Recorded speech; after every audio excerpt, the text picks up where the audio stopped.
We're kicking off this new year with a 3-episode mini-series diving a little deeper into human design, one of my all-time favorite subjects. You'll find out what human design really is and how to discover yours. You're going to meet 3 amazing business owners that have woven human design into their businesses and the unique ways in which they've done so to serve their tribes on a deeper level. So let's get to it with our very first human design expert, Rebecca Turvo. Have you ever felt like there was something missing in your business? Something holding you back from the success you're seeking? If so, you are not alone. For nearly 20 years, that's exactly how I felt as a business owner. It wasn't until I discovered human design that it all became clear. And it turns out that I was the missing piece in my own business.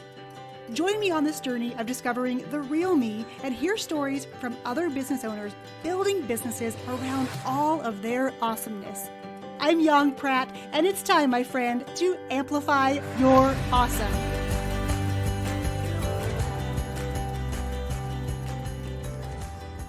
Hey there, amplifiers, and welcome back to another episode of the Amplify Your Awesome podcast. I'm so excited to introduce you to today's guest. Rebecca Turvo is a certified life coach, best-selling author, transformational retreat leader, and human design teacher who helps female entrepreneurs embrace who they are and their unique gifts so that they can build a life and a business they love. Rebecca, I am so thrilled you're here today. Thank you, Yang. Happy to be here. This is so fun. This is so fun. And I feel like you being here on the podcast is something we've been kind of mulling about and talking about for some time. So I am so grateful that you said yes, and we are taking the time to make it happen today. Me too. Yes. Let's get to it. Yes, and I know you have so many stories to tell. You help women tell amazing stories by kind of uncovering some hidden things that they may not know are within them, like their human design. Can you take us back to sort of the beginning of business for you? Because I know you've made some pretty big pivots and changes to your business recently. Can you talk us through the beginning to where you are now? Yes. Yeah. So the reason I got into business was, well, first of all, I was a CPA for 25 years and it was okay. I'm really good at accounting stuff for some reason. But I had this feeling always that there's something bigger I'm supposed to be doing. But what really happened to shift my life was that our son died of suicide in 2012, and he was a teenager. He was 17, and it was super unexpected. And we didn't, obviously, who's prepared for this? None of us were. Right. And I had to go through such a huge transformation in my life to find out how to live after you've lost a child to suicide and how to support my family in living. I have 3 other kids, and they were all at home at the time, and a husband. And so I had to kind of take myself on a journey to figure out how to live, how to be happy, how to be an example to my children so they can learn that this doesn't have to define our whole life. We don't just have to be about the sadness of losing our son and our brother to suicide. And so when I decided to go on that journey, I found coaching. I'd gone to therapy and stuff, but I found coaching.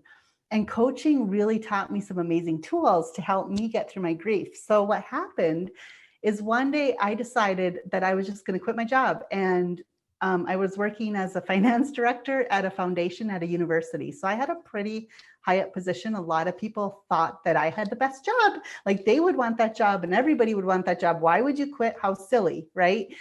There was a lot of resistance against me quitting my job to start a business. But what I really felt called to do was share my story and to help other women. I found there wasn't a lot of support for me as a parent who had lost a child to suicide. I mean, there was very little support. Let's just say it that way. I wanted to connect with other moms who had lost children, and I couldn't find this. And I thought this must be my purpose. I felt drawn to build some kind of community and connection with other moms. And so I went into life coaching, and I decided to go into grief coaching, and I helped women and it was very focused on suicide loss because it's such a unique there's a very difference between someone who loses a child in an accident, which is terrible, and someone who loses a child to suicide. There's just a different flavor to it. So I wrote a book. Like I said, that book went bonkers, and I thought, wow, I can really help people with this. So I did that for a few years, and it was fine. And it taught me a lot about coaching and holding space for people and helping people through their grief. I had retreats, all the things. But there came a point where I just didn't feel fulfilled anymore with that. Like I felt like there was a bigger calling, and what was that? And I was having a hard time motivating myself to really want to continue even coaching clients anymore. I was like, it wasn't fun. And I don't think work always has to be fun, but in my life, I wanted more fun. And I, Yeah. I love that you found coaching and you were able to take that energy and share with other moms who really needed this help and support that you couldn't find. So even though this was a harrowing journey for you, the fact that you were able to turn it positively and really be of service to other people who needed you to hold space for them, that is really huge. And I know you said the word fun, not that business always needs to be fun, but I know you, and I know that's one of your values is having fun during work. So I want to commend you for going on that journey and finding your way to the other side, because now what you're doing is helping women get past that grief and really start to bloom. And I'll have you share this idea of blooming where you're planted in just a moment, but I just want to commend you for being so open and honest with me today. Thank you. Yes, I enjoy talking about it actually. So the other thing I was going to say is once I really decided that it's okay to lean into wanting to have more fun in your life, and why can't fun be in your business?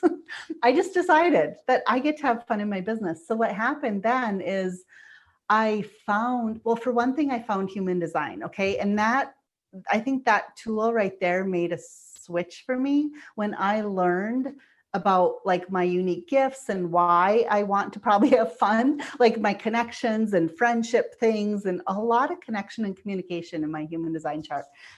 It was like the focusing on just grief wasn't really fulfilling a lot of the things that showed up as my gifts in my chart, which is probably why I was feeling like I was here for something bigger, even, which how can it be bigger than helping people through their grief? I don't know, but I was like, no, there's something bigger. And that's when I started leaning into my own human design. And it's just been what a fascinating journey. And to allow myself to let go of this foundation I built for myself of like coaching, and it had to be the certain way. Like I had this idea of how my business was supposed to be and how it had to be. And I'm a great rule follower, which has actually worked against me in a lot of ways. And so I was like, letting go of those rules and being more in alignment with my energy design is like, whoa, that has been mind blowing. And it's hard sometimes to shift that. It really is. But I've been doing it for about a year. I've been working on this, and it's been really the most amazing, fun journey. I've gotten to meet a bunch of new people, learn a bunch of new things, which I'm also a learner, and teach these concepts, which are so fascinating. So I totally have all the tools in my coaching belt that I've learned over the years, but also now I have this new tool, and I'm taking them and putting them together and helping women, because I feel like I bloomed into somebody new into my life, like in a big way recently. I just feel everybody can even feel the shift in energy. You know, it was all good when I was a grief coach. Oh yes, that's so good. It's so needed. This is what I heard before. But now I'm like, everybody's like, you're so excited and passionate. I'm like, yes, I am. So I can feel the difference and people can feel the difference. I think that's really important when you're having a business. Like, can you bring the energy of your passion into it? Yeah.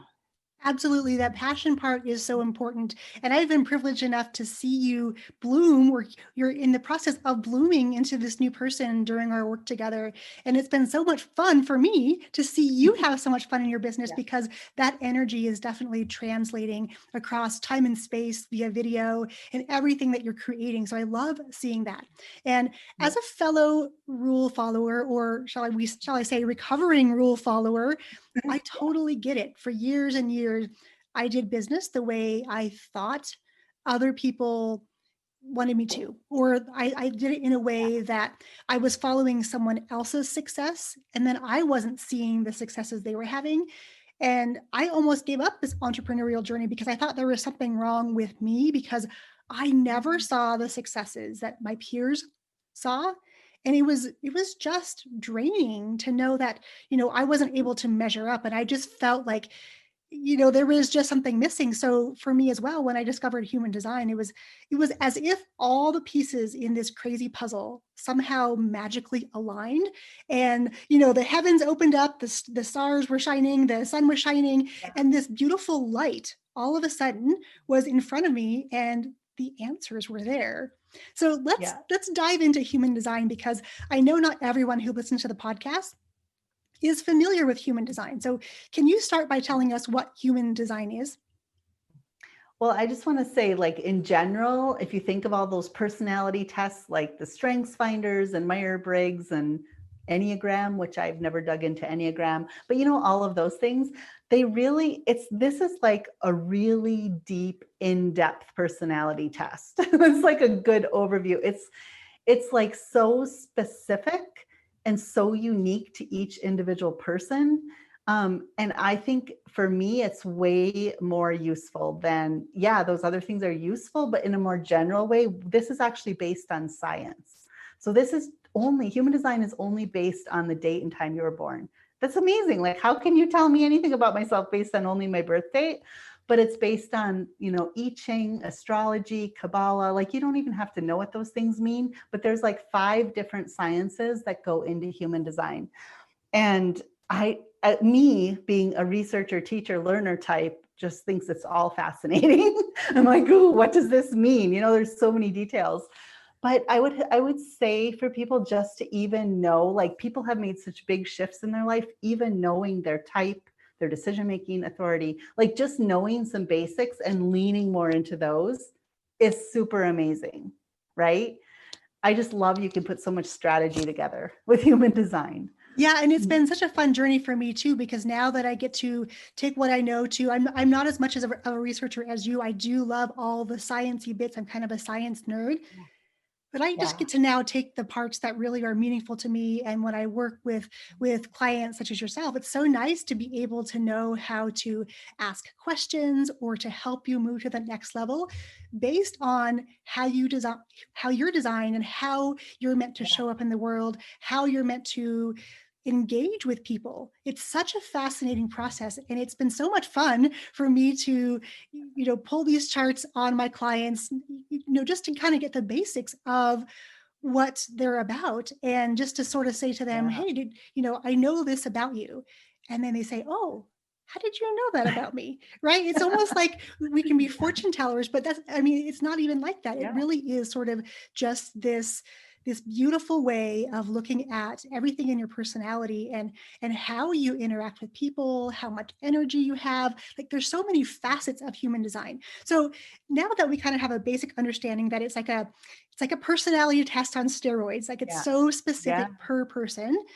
And Yeah. even two people born on the same time in the same day will have different charts, which is really fascinating, a little bit different than regular astrology where you can read your horoscope, right? And it's kind of Yeah. just generalized. This is very specific, and it's so fascinating. So what is the Yeah. first thing when you're talking to somebody about human design?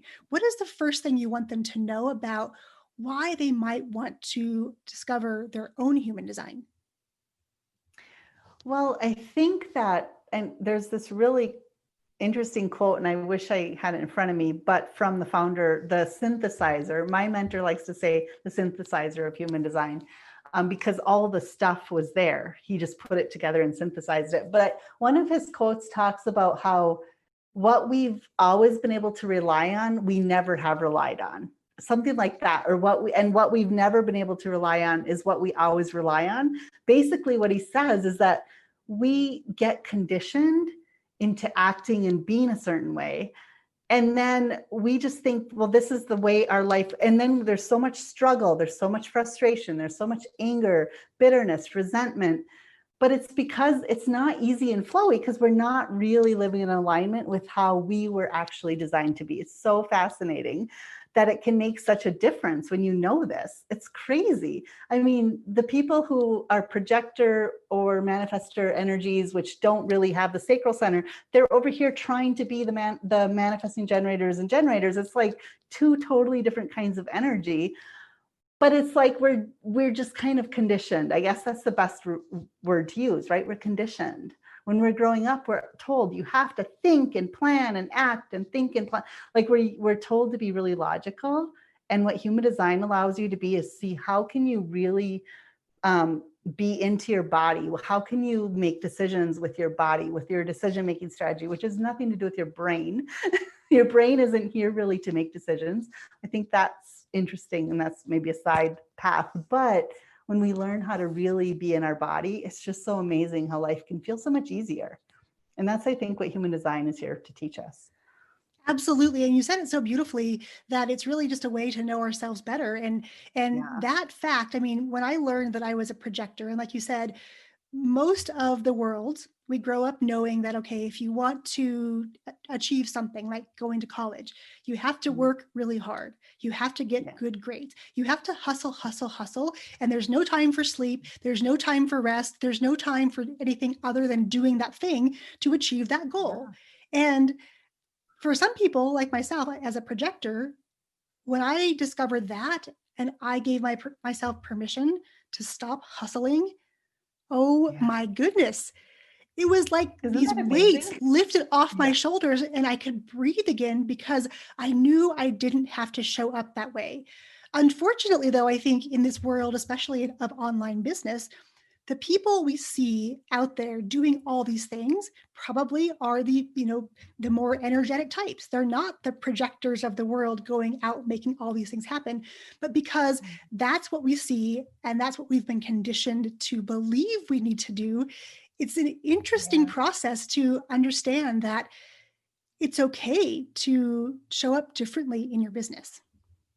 Yes. And I would say too about those people, what I have decided and what I've come to believe is that even if those people never understand their human design, somehow they have learned how to live better into their energy. I think in some way they are in alignment. And like if you're a manifesting generator or a generator, like I'm a generator type, it's like we need to do things that light us up. So many of us are taught like, no, you just go do what you're good at. But what you're good at might not light you up exactly, right? Like if you go just do what you're good at, like I'm good at accounting, but it's not really lighting me up anymore. So if I just I'm good at this, I'm good at this, I'm good at this, well, then I'm just like totally disregarding where my body and energy feels like it wants to be and what a bigger purpose could be or what some other gifts could be. And I just feel like some people who've just been super successful, they've probably learned to lean into that for themselves. They've leaned into where their body took them instead of letting their brain take over. Say, no, right. I'm just focus here, right? I think that's what's going on. Yeah. And I think some people just are naturally more attuned to that. They're aligned with that already without even knowing they're aligned, right? They don't maybe want to dive in, but they somehow have this knowing of their intuition or their energy. They're really empathic, or they just are guided by their own internal navigational system. They probably already understand it, like you said, and are living it. But for those of us like myself, I mean, I really had to dive in and say, whoa, really? I can actually show up in business and only work a couple hours a day because I don't have the energy to do that. Like that's always what I wanted to do. And I've talked about doing things the easy way and simplifying and automating and doing these things. So I've been testing these things. Like that was where I wanted to go without even knowing my human design. I wanted to make things as fast and as efficient as possible. So when I learned that I was a projector, and that's kind of my skill set to be able to create systems and visualize systems and put things into place, it was like, oh, that's really cool. It's like, someone reading a page out of my diary and saying, and knowing exactly like what I had been through before. And that was the weirdest sensation because it was almost like that deja vu moment. Like, wait, did that already happen? Like, did that happen already? Is it happening now? Like, you know, it's one of those fun things. And so it's been such a fun journey to dive into it. And I know that you go really deep with your clients, and you've talked about a couple of the different types. So when it comes to human design, can you talk us through the different types, like the different, I guess, titles of the Yeah. different types of human design you can have?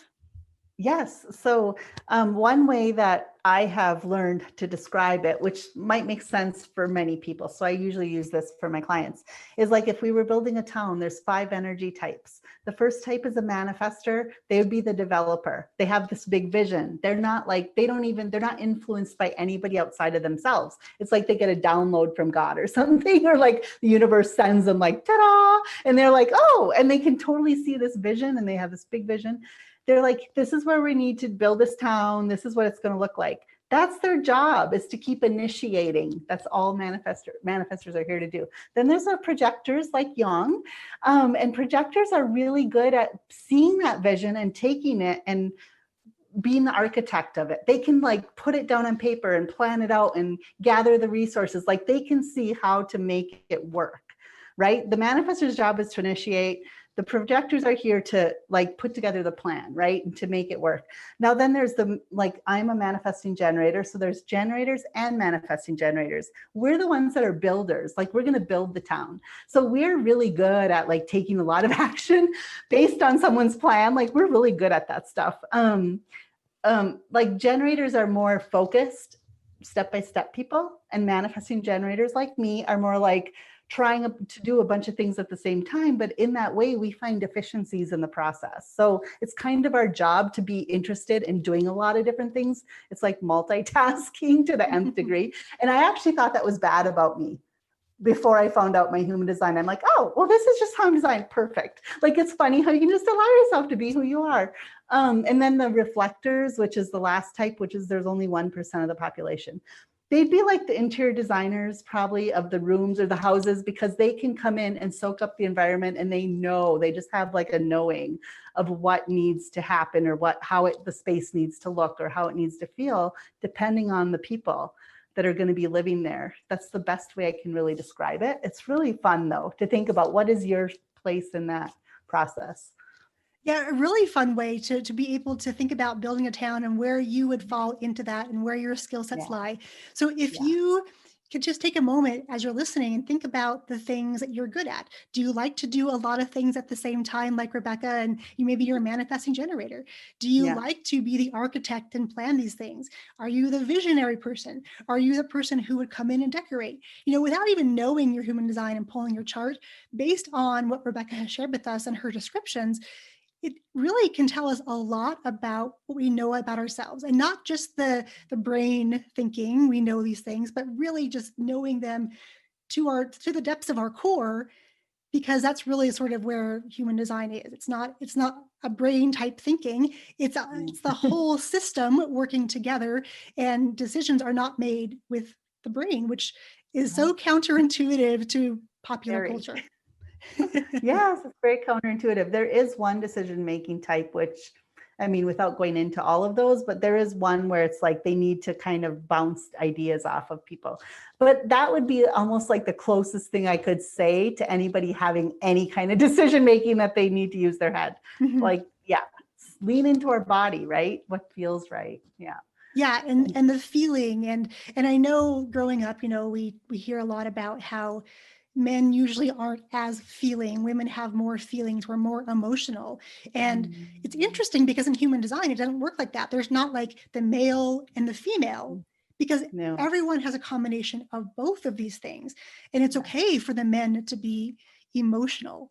And so Yeah. I think it's empowering in so many ways, especially to the men in the world who've always grown up in a very kind of macho environment, to now step back and understand, oh, wait, it's okay for me to have that ability to feel emotions and to really be able to make decisions based on emotions sometimes. Yeah.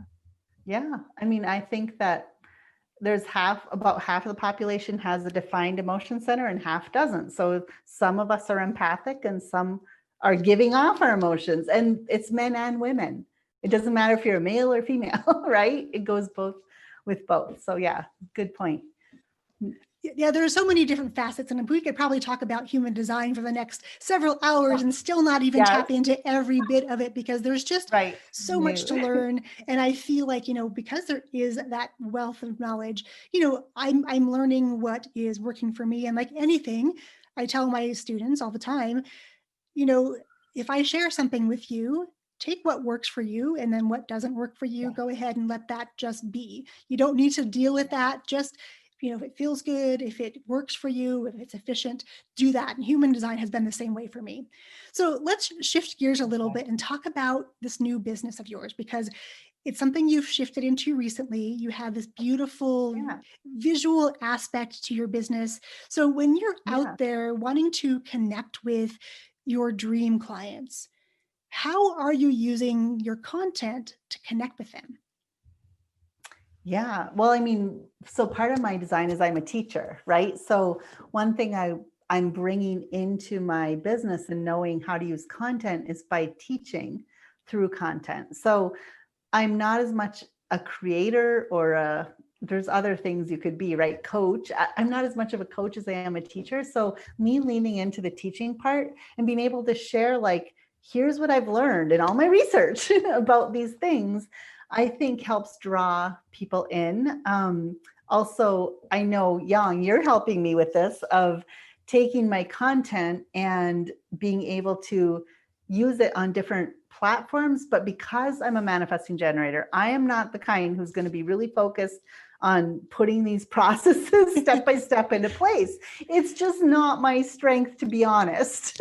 I love systems. I was an accountant, for Pete's sakes. I had to run systems, but I can tell you that I'm so much better at being able to just use my creative energy in all the different places without having to worry about putting all the systems in.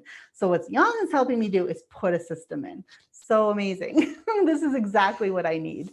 So Well, I'm so thankful for yeah, it. well, it's been so much fun, right? I think you're Yeah, having fun, I'm having fun. Like yeah, get to be able to tap into each other's energy as well yeah, in this process and use my strengths as a exactly. projector to help you focus as a manifesting generator to get the things Yeah, done and implement it in your business. So it's such a cool thing to watch unfold. And it's been such a joy to sort of go into this process with you to be able to plan things out and then help you take the steps to make them happen, because I know you have so many ideas all the time, which is awesome. We just want to make sure that we're getting, these systems in place, because I know you want to hire people and have them do those yeah, things, because your energy is better spent on teaching others what you know. yeah. Yes. I mean, that's where I want to spend all my time, to be honest, is teaching and creating content. Like, I love creating, but the actual other part after that is like, so yes. So yes, that's what I'm doing right now with my businesses. Yang is helping me put the systems in place to Oh, get that done. yeah, I love it. And I know you Wow. have something really exciting coming up in a couple weeks. And I Yeah. want you to share what it is, because it really takes into account this human design idea and using your skills as a coach and what you were doing in the grief space, and puts everything together in a really, really beautiful way. And again, I want you to talk about the visual imagery behind everything you're doing, because I Oh, yeah. think that will set the tone for explaining your event coming up. Yes.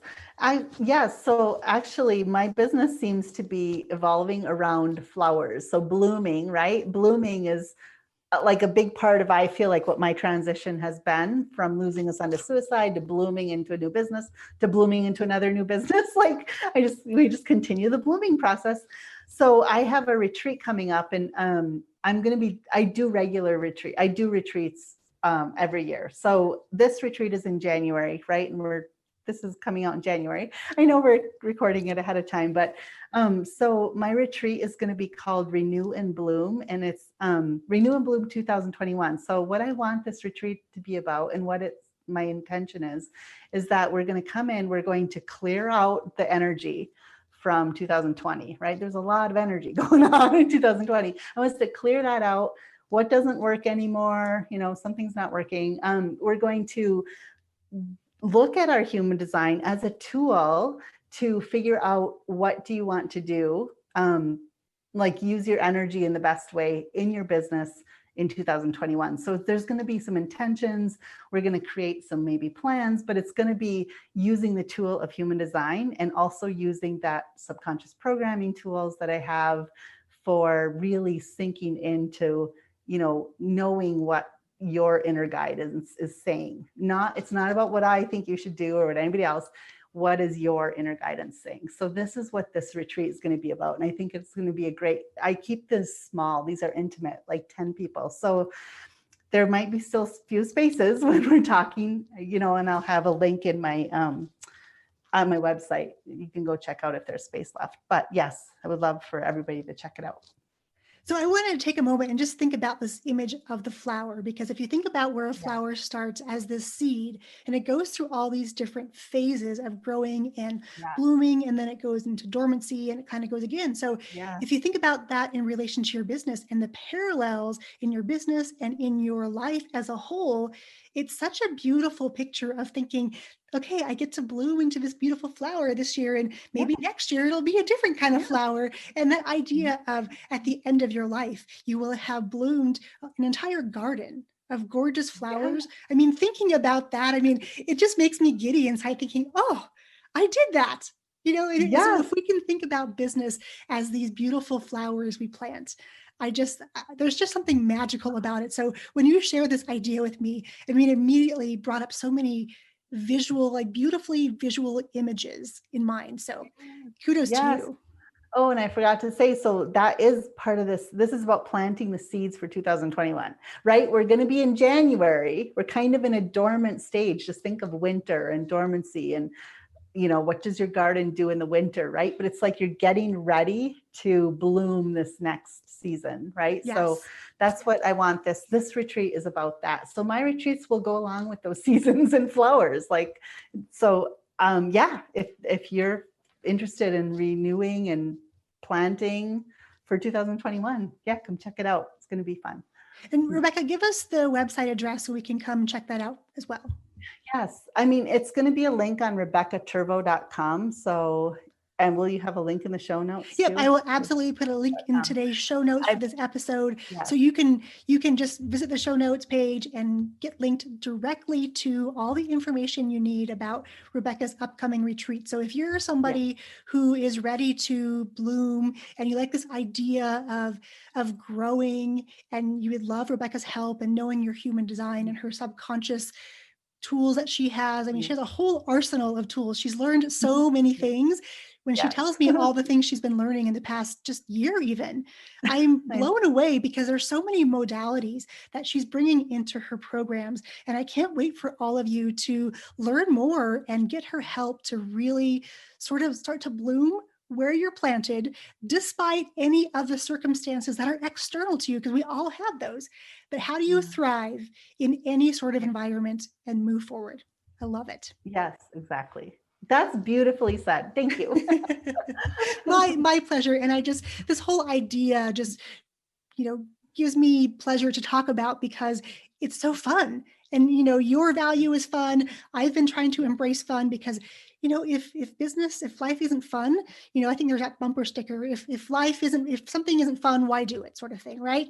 So it's all about having fun. Definitely connect with Rebecca. I'd love for you to go into her experience and come out on the other side with more tools to really grow your business into the business of your dreams, which of course then translate to you having this beautifully designed life. So Rebecca, thank you so much for being here today. Fantastic. Thank you, Young. Are you ready to dive in and discover your human design, plus continue this conversation? Head on over to today's show notes at yongpratt.com/315 so we can do just that. Next week, you'll meet our second human design expert, Britia Kubechka, and how she pivoted her business in a big way to focus on helping others understand their unique human design. Catch you then. Thanks for tuning in to the Amplify Your Awesome podcast. Be sure to hit that subscribe button so you don't miss any tips, tricks, or secrets on building a business based around your awesome. Hey, and while you're there, leave us a rating and review. Let us know what you think of the show. And until next time, my friends, Go out there today and amplify your awesome.